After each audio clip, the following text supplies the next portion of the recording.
female Director General of the IB. What does leading this incredible organization mean to you?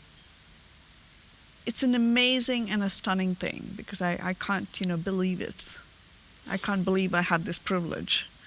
So it's a scary thing as well because the kind of educators that come to the IB are just highly thinking human beings in the field of education. And I've been in this field for a long time. So I think I just love this community so much.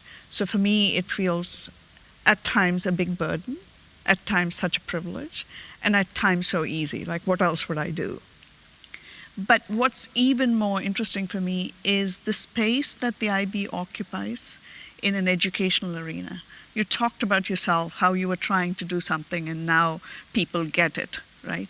So I feel that the IB had gotten it 50 years ago, and it was kind of seen as a interesting, quirky organization created for a few people that has a language of its own and a philosophy of its own. Well, that philosophy is such a mainstream necessity now.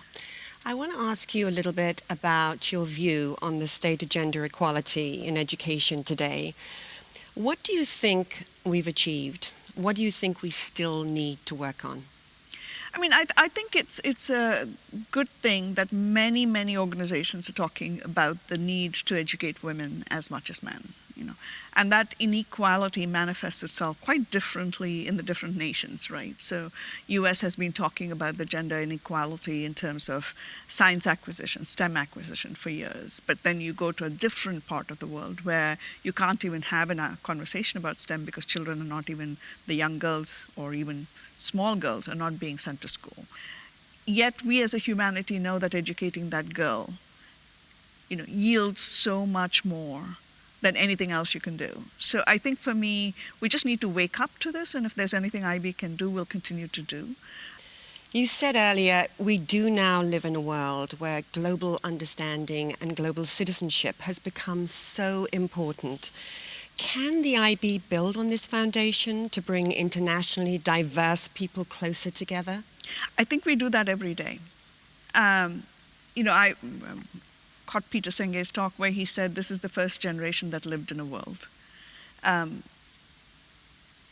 IB has been mindful of that for a long time because our origins starting with creating microcosms of world in a school. The international schools were microcosms of different nationalities, hence the IB. So I think it's been native to us for a very long time. But we continue to bring that. Yesterday I talked about us not glossing over those differences, because that's a fault line I think the IB has to watch out for, because you can just say, okay, let's just agree to disagree, or, and not deal with what it really means to bring different cultures together and different orientations together. So I think we continue to do that when we build our curriculum, when we bring new teachers into the fold, and continue to have those cross-cultural organizations. What are the most crucial needs for education leading up to 2030? Well, I think it's honing in on what the IB has done for a while. We've always said that the teacher is a guide, a facilitator, there to challenge that student to think, give the tools with which to think, give the safety in which to think.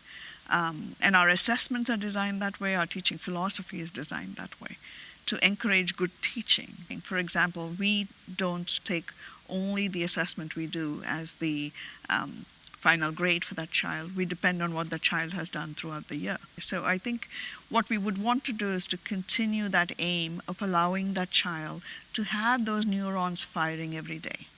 I mean, you heard Tana speak yesterday that she felt she was prepared for the world. And when at the worst times, I mean, that kind of stress, who needs? But at the lowest point where she was dejected, she picked herself up saying, what would I do with the tools I was given? And I think that's what we need to hone in on, that student agency in this world is so important. I mean, half the world's problems are because that child doesn't believe they can do something by themselves. We are the future. Help us